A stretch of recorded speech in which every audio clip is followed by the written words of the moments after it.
Une jolie journée du mois de mai, des couples se baladent, s'enlacent. Il y a comme de l'amour dans l'air. Pourtant, derrière l'image paisible, des histoires d'amour vacillent. Des femmes, des hommes qui cherchent autre chose, infidèles ou sur le point de l'être. Ce sont ces personnes que cible un célèbre site de rencontre, une plateforme à la réputation sulfureuse, Ashley Madison. Pour parler business de l'infidélité, nous avons donné rendez-vous à l'un de ses responsables dans une chambre d'hôtel. On a été fondé, créé en 2002, donc 23 ans déjà.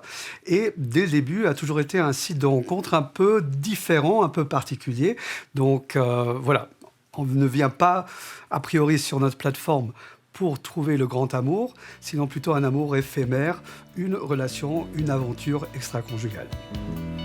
En 2015, une fuite massive de données révèle le nom de millions de profils. Pourtant, le scandale est vite oublié. Aujourd'hui, Ashley Madison revendique dans le monde 100 millions d'inscrits depuis son lancement. En Suisse, les affaires marchent plutôt bien pour la plateforme. Nous comptons maintenant plus de 320 000 Suisses qui se sont inscrits sur notre plateforme. La Suisse a toujours été pour nous un des premiers marchés européens. Plus ou moins, nous faisons le même chiffre d'affaires en Suisse qu'en Allemagne. La majorité, mais donc pas tous de nos membres, sont en couple. Donc on a différentes options par rapport à ce qu'on cherche. Chercher une aventure extra-conjugale sans laisser de traces, c'est ce que promet la plateforme. Tout est pensé pour être infidèle en toute discrétion. Pas d'abonnement ni de prélèvement bancaire, une adresse mail suffit. Puis on achète des crédits pour contacter des profils. Le forfait de base est à 60 francs et pour les femmes, c'est gratuit. Le site essaye d'attirer toujours plus de profils féminins. Il y a quelques années, Ashley Madison a souffert d'une mauvaise presse.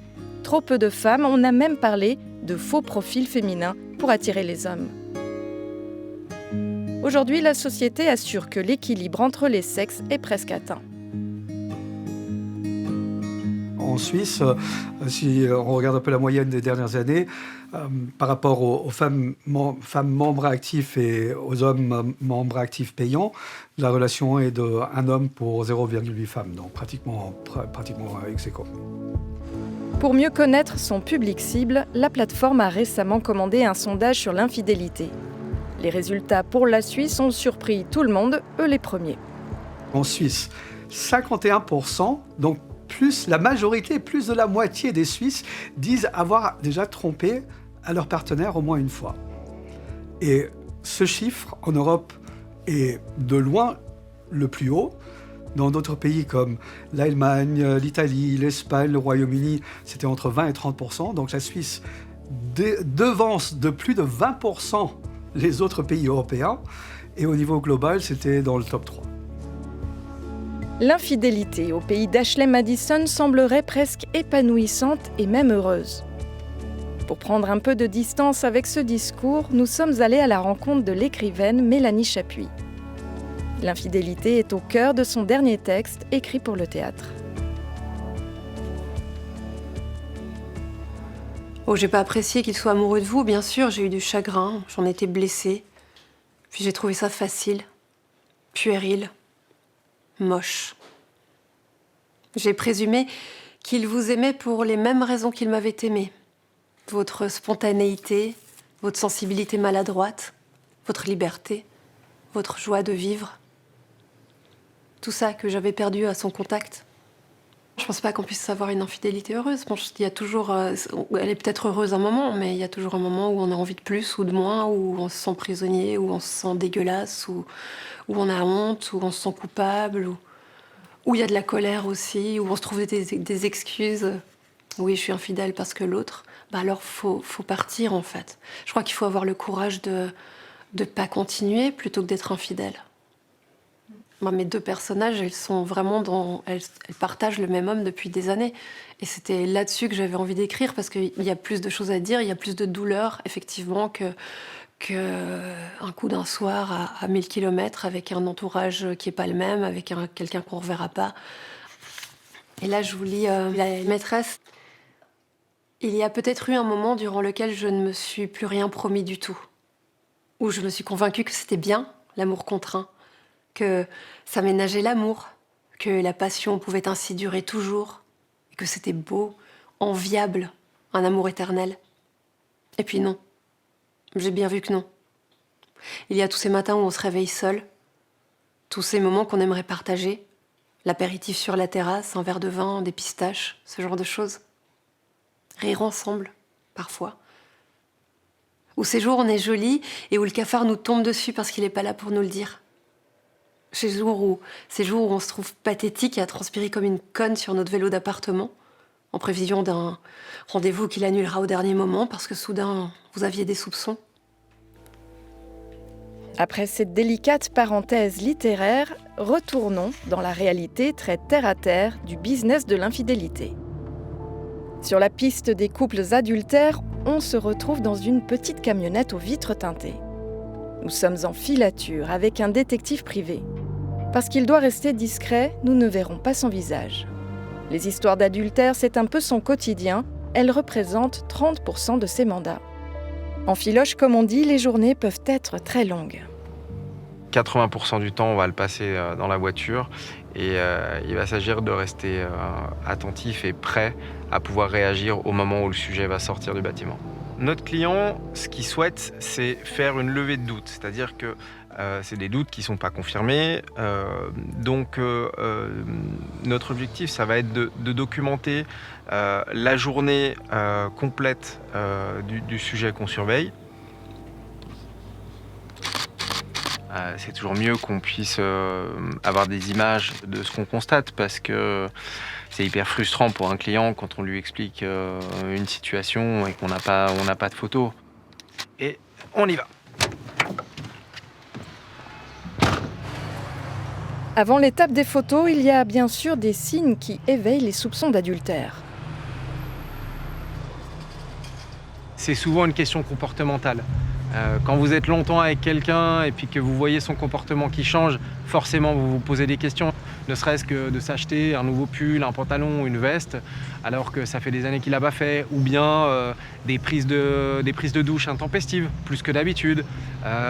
Et il y a aussi un comportement, beaucoup de choses qui tournent autour du téléphone, c'est-à-dire que quand tout d'un coup quelqu'un ne veut plus vous laisser son téléphone dans les mains, ou qu'il a tout le temps son téléphone avec lui, ou ce genre de choses. Quand les filatures ne donnent rien, la technique dite du pot de miel est parfois mise en place. Alors on a une technique qu'on appelle le pot de miel. On propose à notre client de programmer un voyage suffisamment à l'avance pour qu'il y ait suffisamment de temps pour s'organiser.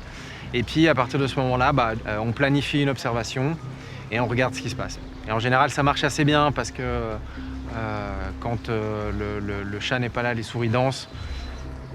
Faire suivre son conjoint par un détective professionnel coûte entre 1 000 et 2 000 francs la journée, voire même 3 000 francs par jour selon les moyens mis en œuvre. Un budget loin d'être à la portée de tout le monde, alors à défaut de détective, certaines personnes se rabattent sur d'autres moyens. On a demandé à un journaliste spécialiste du numérique ce qui existe sur le marché de l'espionnage à la portée de toutes et tous. Il y a beaucoup de possibilités pour suivre quelqu'un aujourd'hui. Ça peut être simplement le détournement de balises GPS, comme il y en a sur le marché aujourd'hui depuis plusieurs années, pour seulement une vingtaine ou une trentaine de francs. On peut aussi imaginer que si vous avez accès en fait, à des comptes de vos conjoints qui utilisent par exemple une bague connectée ou bien une montre connectée, vous aurez énormément d'informations sur sa localisation, ses activités, voire ses heures de sommeil. Et puis aussi, par exemple, si vous êtes plusieurs à partager une voiture qui a aussi des fonctions de connexion, eh bien, vous allez pouvoir voir via l'application de la voiture où se trouve la voiture ou bien vers quel endroit elle se dirige. On peut aller plus loin encore, en 2 clics, avec des applications dignes d'un véritable film d'espionnage. Alors, si vous faites aujourd'hui une recherche sur le web pour trouver des applications d'espionnage, vous allez voir énormément de vendeurs qui le proposent, avec des termes très précis comme espionnage ici, et puis la promesse d'avoir accès en temps réel à tous les messages que reçoit la personne, les photos que la personne prend, sa localisation, et puis également qui l'appelle et qui la contacte. Tout ceci sur un panneau de configuration avec une sorte de copie en temps réel de ce qui se passe sur le téléphone de sa victime. Et justement, si son téléphone est victime d'un mouchard, y a-t-il des indices pour s'en apercevoir ? Alors vous allez peut-être voir que votre téléphone va chauffer plus que d'habitude, que la durée de sa batterie va diminuer et que votre téléphone a peut-être un comportement un petit peu bizarre. Donc les conseils à donner, c'est peut-être de vérifier toutes les applications qui sont installées sur son téléphone, qui possède aujourd'hui des droits et des accès sur votre propre téléphone. Donc voilà, donc c'est une sorte de scan de son téléphone qu'il faut faire et puis aussi le redémarrer de temps en temps. Si on est tenté par ce genre d'application ou logiciel espion, il serait prudent de bien lire les conditions d'utilisation. Alors suivre son conjoint, l'espionner à distance sans son consentement est a priori totalement illégal. Donc attention aux promesses des fabricants de ces logiciels espions qui vous disent quand même tout à la fin en petit caractère, oui, faites attention à ce que ce soit légal dans votre pays. En Suisse, ce n'est pas le cas. C'est illégal et quand même cela interroge. Poser un mouchard à la personne avec laquelle on a décidé de vivre n'est a priori pas de bon augure pour la suite de l'histoire à deux. Moi, je crois qu'il y a quelque chose qui dysfonctionne clairement avec le couple tel qu'on nous l'a vendu jusqu'à aujourd'hui. Quand on saura réinventer le couple, là, on essaye, on réinvente beaucoup le couple. Je suis pas sûre que ça marche encore. Peut-être que la solution, c'est plus de couple. L'amour, oui, mais le couple, c'est vrai que ça marche pas vraiment, en fait. La solution serait-elle, comme le suggère Ashley Madison, de dépasser le concept même de la monogamie ? Je suis pas sûre que ce soit la monogamie qui pose problème. Parce que quand on aime, on n'a pas envie d'être polygame, en fait. Le polyamour, c'est ce qu'on a de plus traditionnel, finalement, parce que c'est vraiment la fidélité exigée par 2 personnes ou plus. Donc on a aussi un engagement... Oui, on prévient cette personne qu'il y a une autre personne, mais c'est pas non plus l'amour libre où on va faire ce qu'on veut. C'est aussi très rigide quelque part. J'ai pas l'impression qu'il y ait une solution idéale pour l'instant. Il faut continuer à s'aimer, bien sûr. Même si les façons de vivre l'idée du couple tendent à évoluer, l'infidélité n'a pas fini d'inspirer des histoires et continuera d'être, pour certains, une bonne affaire.